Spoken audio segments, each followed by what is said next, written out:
ముందుగా మట్టివాడ గ్రామ బొడ్రాయి అంటే మొత్తం ఊరికంతా కూడా మూలం ఇది. ఈ ఊరిని మంచి వైపు తీసుకెళ్లాలన్నా ఎటువైపు తిప్పుకెళ్లాలన్నా మొత్తం ఆ తల్లి చూసుకుంటుంది అంతా కూడా. మనం కరెక్ట్ గా అందరం కరెక్ట్ ఉంటే మంచిగా తీసుకెళ్తుందామా, అవునా కదా? ఊరినంతా కూడా ఒక తాడిపై ఈ ఒక శక్తి కేంద్రం ఇది. అటువంటి శక్తి కేంద్రం దగ్గరనే మనం ఇలా కూర్చున్నాం, మనం ఇలా మాట్లాడుతున్నాము. ఇవాళ సమస్య ఏంటంటే చట్టబద్ధ లంబాడీలను ఎస్టీ జాబితా నుంచి తొలగించాలన్న విషయము అందరికీ తెలిసిందే. అది చిన్నపిల్లల నుంచి పెద్దవాళ్ళ వరకు, ఉద్యోగస్తులు కాబట్టి మహిళలకు తెలిసే విషయం. తర్వాత రాజకీయాల్లో ఉన్న రాజకీయ నాయకులు తెలుసు, సర్పంచ్ తెలుసు, ఎంపీ జడ్పీ తెలుసు, మన ఎమ్మెల్యే తెలుసు, ఎంపీ తెలుసు, అందరూ తెలుసు. తెలియని వాళ్ళు ఇంకెవరు ఉన్నారు ఇక్కడ లంబడం తొలగించాలన్న విషయం మీద? ఇది అందరి సమస్య. ఎందుకంటే చిన్నపిల్లలు, ఇక్కడ ఉన్నటువంటి పిల్లలు, ఈ పిల్లలు కావచ్చు, ఆ పిల్లలు కావచ్చు, తర్వాత చదువుకున్నటువంటి విద్యార్థులు కావచ్చు, రాజకీయాల్లో ఉన్నటువంటి మరి నాయకులు కావచ్చు, ఆ పెద్ద మనుషులు కావచ్చు, ఇది అందరి సమస్య. ఎందుకంటే ఇది 49 సంవత్సరాలుగా అంటే మనకి తెలవకుండానే మన దాంట్లో చొరబడి మనకు చెందాల్సినటువంటి రాజ్యాంగ పరమైనటువంటి హక్కులు ఏవైతే రిజర్వేషన్ ఉన్నాయో, పిల్లలు చదువుకునేటువంటి స్కూళ్లలో అవకాశాలు కావచ్చు, చదువుకున్న తర్వాత ఉద్యోగాలు ఆడడానికి ఏదైతే రిజర్వేషన్ ఉందో ఆ రిజర్వేషన్ ప్రయోజనాలు కావచ్చు, తర్వాత రాజకీయాల్లో సర్పంచ్ పదవి నుంచి మొదలు పెడితే ఎమ్మెల్యే, ఎంపీ, మంత్రి పదవుల వరకు కూడా ఈ యొక్క రిజర్వేషన్లు కేవలం ఆదివాసీ తెగలకే చెందాలని చెప్పేసి రాజ్యాంగంలో ఆ రోజు పొందుపరచడం జరిగింది. ముఖ్యంగా దేశవ్యాప్తంగా అనేక తెగలు ఉన్నప్పుడు కూడా తెలంగాణ ప్రాంతంలో, నేటి తెలంగాణ రాష్ట్రంలో 9 తెగలకే చెందాలని చెప్పేసి ఆనాటి మరి విశ్వమేధావి, ఇప్పుడు ప్రపంచం మొత్తం కొనియాడుతున్న విశ్వమేధావని డాక్టర్ బిఆర్ అంబేద్కర్ గారు, అదేవిధంగా ఆ కమిటీలో పనిచేసినటువంటి మన ఆదివాసీ బిడ్డ మరి జైపాల్ సింగ్ ముండా గారు, వీళ్ళందరూ కూడా ప్రత్యేకంగా చర్చించి మాకు ఇవి కావాలి, 5వ షెడ్యూల్ ఇది కావాలి, 6వ షెడ్యూల్ అక్కడ నార్త్ ఈస్ట్ లో కావాలని చెప్పడం వల్లనే ఇటువంటి మనకి హక్కులు కల్పించడం జరిగింది. అంతేందుకు మన రాజీవ్ గాంధీ గారు ప్రధానమంత్రి ఉన్నప్పుడు జరిగినటువంటి చర్చల ద్వారానే ఆనాటి ముఖ్యమంత్రి ఎన్టీ రామారావు గారు ఇక్కడ జీవో నెంబర్ 3 ఏజెన్సీ ఉద్యోగాలు ఇవ్వాలి చెప్పి 1000 స్కూళ్లు ఏర్పాటు చేసినటువంటి ఘనత కూడా దానివల్ల అయింది, ఇక్కడ రాజ్యాంగం వల్ల అయింది. మరి వాళ్ళు చూసుకుంటే మన దగ్గర ఉన్నటువంటి ఆశ్రమ స్కూల్ అని తరలిపోతున్నాయి. ఎక్కడ లంబడోలు ఉన్న దగ్గర English medium schools, Eklavya model schools అని చెప్పి కూడా మొత్తం లంబడి తండ్రుల దగ్గర పెట్టుకుంటారు వాళ్ళు. ఉద్యోగాలు బయట ఉద్యోగాలు దేవుడేరు అసలుకి. మన గ్రామంలో ఉన్నటువంటి స్కూళ్ళల్లో కూడా ఇలా పంతులు కూడా మొత్తం లంబడోళ్ళు అయిపోయారు. మన చుట్టుపక్కల ఉన్న అడవిలో ఉన్నటువంటి ఫారెస్ట్ బీట్ ఆఫీసర్ కూడా లంబడోళ్ళు అయిపోయారు. మన పక్కన స్టేషన్ గూడూరు పోలీస్ స్టేషన్ వెళ్ళిపోతే మొత్తం లంబడోళ్ళు పోలీసులు ఉంటారు ఇవాళ. అట్నే ప్రతి దాంట్లో ఆఖరికి ఈ హెల్త్ డిపార్ట్మెంట్ చూస్తే మనం మొత్తం కూడా లంబడోళ్ళే వాళ్ళు అయిపోయారు. ఈ రకంగా దేన్ని చూసుకున్నా సరే లంబడోళ్ళు కనబడకుండా రోజు మనం గడవట్లేదు. ఇప్పుడు అసలుకి ఎక్కడ పోయినా సరే వాడు ఎక్కడో చోట లంబడోళ్ళు కనబడుతున్న వాడు ఎక్కువ మంది కనబడుతున్నారు, మనోళ్ళు కనబడట్లేదు ఇప్పుడు అసలు ఆదివాసీ అంటాడు. ఇప్పుడు ఇంతకు ముందు నాకు ఈ మట్టివాడ అంటే రేగంకన భావ అని గుర్తుండేది.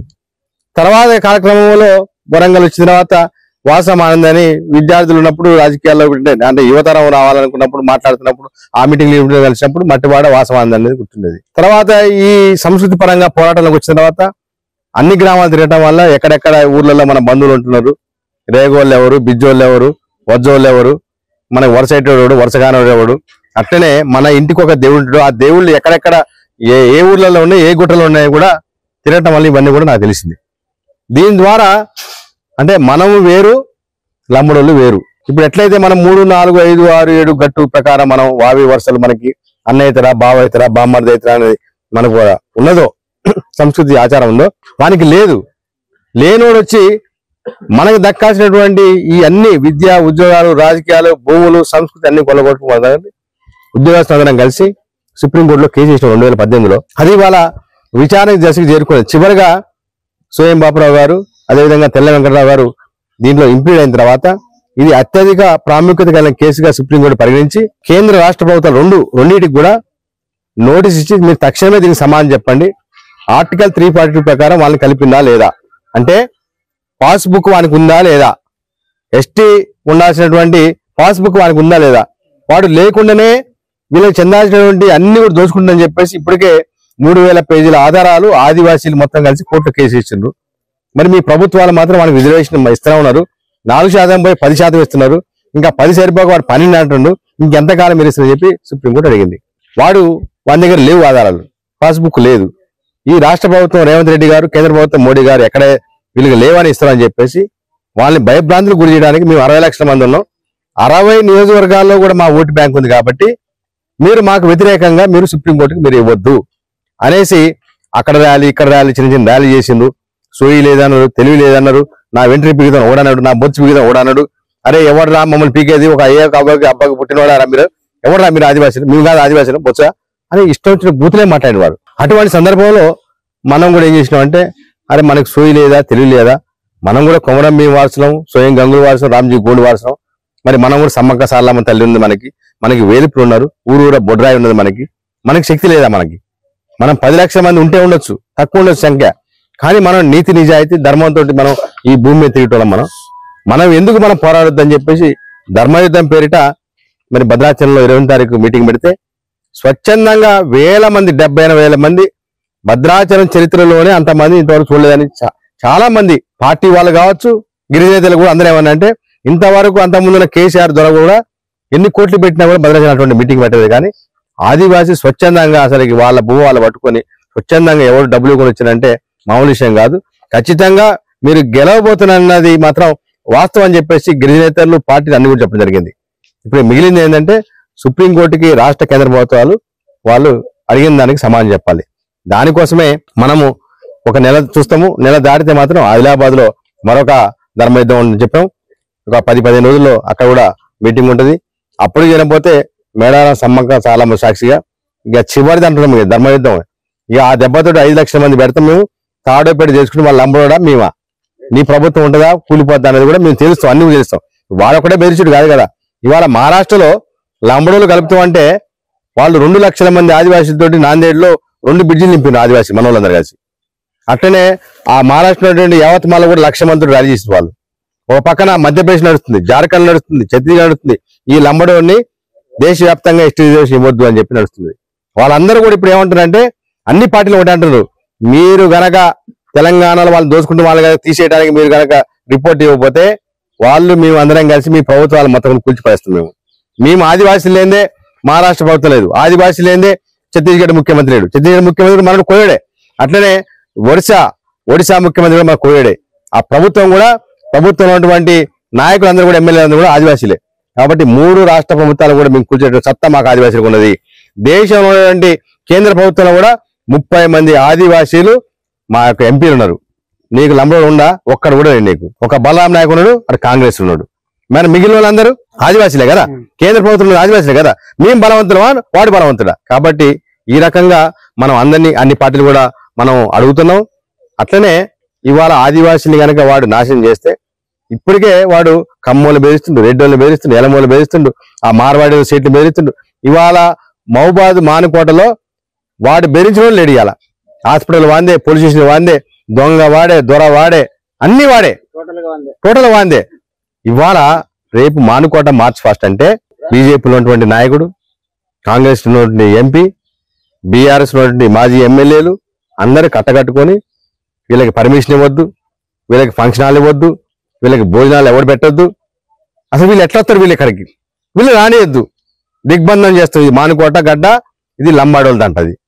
మానుకోట కాదు, మహబూబాద్. మానుకోట అంటే ఆదివాసీలది అది, వెనకడ మనం మానుకోట అనేది. ఇప్పుడు మహబూబాద్ తండా అది ఇది లంబడోళ్ళది అంట వాళ్ళది. సరే, మీద మాద అన్నది చరిత్రలో ఇది మానుకోట అనేది ఆదివాసీల గడ్డరా నాయన. నువ్వు ఎక్కడి నుంచో రాజస్థాన్ వలస వచ్చి నువ్వు ఇవాళ వచ్చేసి అందరిని బెదిరిస్తూ ఉంటున్నావు. కాబట్టి మేము ఖచ్చితంగా రేపు మాకు ఫంక్షన్ దొరకకపోయినా, మాకు భోజనం దొరకకపోయినా, ఉపవాసం ఉండేనా సరే మేము మానుకోటకు రాబోతున్నాము. నీకు దమ్ము ధైర్యం ఉంటే నువ్వు ఏ పార్టీలో ఉండొచ్చు. మేము కూడా పార్టీలో ఉన్నాం. మేము కూడా ఆదివాసులు, మేము కూడా బీఆర్ఎస్ ఉంటాం, బీజేపీలో ఉంటాం, కాంగ్రెస్లో ఉంటాం, టీడీపీలో ఉంటాం, సిపిఐ, సిపిఎం, సిపిఎంఎల్ పార్టీలో ఉంటాం, అన్నిట్లో ఉంటాం. కానీ ఇవాళ మా జాతి అస్తిత్వం, మా జాతి సమస్య, మా పిల్లల సమస్య, మా చదువుకున్న విద్యార్థుల సమస్య, మా మహిళల సమస్య, మా రైతుల సమస్య, ఈ మొత్తం కూడా మా అస్తిత్వానికి సమస్య. కాబట్టి ఈ ఎలక్షన్ వచ్చినప్పుడు పార్టీలు ఇప్పుడు నువ్వు ఎందుకు మీరందరూ కలిసి ఒకటై మా మీటింగ్ ని మానుకోట మార్చి అడ్డుకుంటాం అని చెప్పేసి మీరు పర్మిషన్ ఇవ్వద్దు, మీకు ఫంక్షన్ ఇవ్వద్దు, మీరు ఎట్లా బెదిరిస్తుంది? కాబట్టి మనం కూడా ఈ యొక్క మట్టివాడే కాదు, ఈ గూడూరు మండలమే కాదు, ఈ తెలంగాణలో ఉన్నటువంటి అన్ని ఆదివాసీ గుడాల ప్రజలకి, విద్యార్థులకి, మహిళలకి, రైతులకి, అదేవిధంగా అన్ని పార్టీలో ఉన్నటువంటి నాయకులకి, ఎమ్మెల్యేలకి, ఎంపీలకి, మాజీలకి, తాజాలకి మన మంత్రి సీతక్క గారు కూడా వినిపించేదంటే ఈ జాతిని కాపాడుకునే బాధ్యత మనందరిది. ఈ జాతి లేకపోతే రేపటి రోజున ఇప్పటికే అనేక గ్రామాల్లో సర్పంచులు కూడా లంబడోళ్ళు అయిపోయారు, ఎంపీటీసీలు వాళ్ళే ఉంటారు, ఎంపీపీలు వాళ్ళే ఉంటారు, జడ్పీసీలు వాళ్ళే ఉంటారు. మొన్నటి దాకా మంత్రి పదవి అనుభవించింది సత్యవతి రాథోడ్, వీళ్ళే అనుభవించారు. కాబట్టి ఖచ్చితంగా ఈ జాతిని కాపాడే బాధ్యత ప్రతి ఒక్కరిది, ఈ జాతిలో పుట్టినటువంటి ప్రతి ఒక్కరిది. దానిలో భాగంగానే నేను ఒక చైర్మన్ గా నేను ముందుకు పోతున్నా. నాతో పాటు అనేక సంఘాలు, అన్ని విద్యార్థులు, నిరుద్యోగులు, ఉద్యోగులు, మహిళలు, రైతులు అందరూ కూడా కదిలి వస్తున్నాం. కాబట్టి ఖచ్చితంగా 600 ఏది ఏం జరిగినా సరే మా యొక్క సమ్మక్క సారలమ్మ తల్లి ఆశీస్సులు, మా ఇలవేల్పు ఆశీస్సులు, అదేవిధంగా కొమరం భీం, రామ్జీ గోండ్, స్వయం గంగులు పోరాట వీరుల ఆశీస్సులతోటి మేము ఖచ్చితంగా రేపు మానుకోట గడ్డ మీద అడుగు పెట్టబోతున్నాం. మార్చ్ పాస్ట్ చేసి తీరుతాం. ఖచ్చితంగా నీ గుండె మీద నువ్వు ఏదైతే మహబాద్ తండ నాది అంటున్నావు కాబట్టి నీ గుండె మీద కవాతు చేయడం ఖాయము. కాబట్టి ఈ విషయాన్ని తెలియజేసుకుంటూ ఈ యొక్క మట్టివాడ గ్రామస్తులు ఇంట్లో ఎన్ని ఇల్లుంటే ఆ అన్ని గడపల నుంచి కూడా ఖచ్చితంగా ఒకళ్ళు ఖచ్చితంగా రావాల్సింది. అది ఇక్కడ పార్టీలు లేవు, సంఘాలు లేవు, మనంతా ఒకటే జెండా, ఒకటే ఎజెండా. మనమంతా ఆదివాసులము. మన లక్ష్యము లంబడోళ్ళ ఎస్టీ జాబితాను తొలగించాలని కోరుకుంటూ ఈ అవకాశం ఇటువంటి మరి ఇక్కడ పెద్దలకి, పటేల్ దొరకి, అదేవిధంగా మా బావగారైనటువంటి రేగంకన్న గారికి, అదేవిధంగా ఇక్కడ ఉన్నటువంటి వకీల్ సాబ్ మన వాసం ఆనంద్ గారికి, మిగిలినటువంటి అందరికి కూడా 3వ గట్టు, 4వ గట్టు, 5వ గట్టు, 6వ గట్టు, 7వ గట్టు చెందినటువంటి అందరి పెద్దలకి, మహిళలకి అందరూ కూడా పేరు పేరున శిరస్సు వంచి నమస్కరిస్తూ జై ఆదివాసీ. ఆదివాసీ ఐక్యత, ఆదివాసీ ఐక్యత, హలో ఆదివాసీ, హలో ఆదివాసీ వెంటనే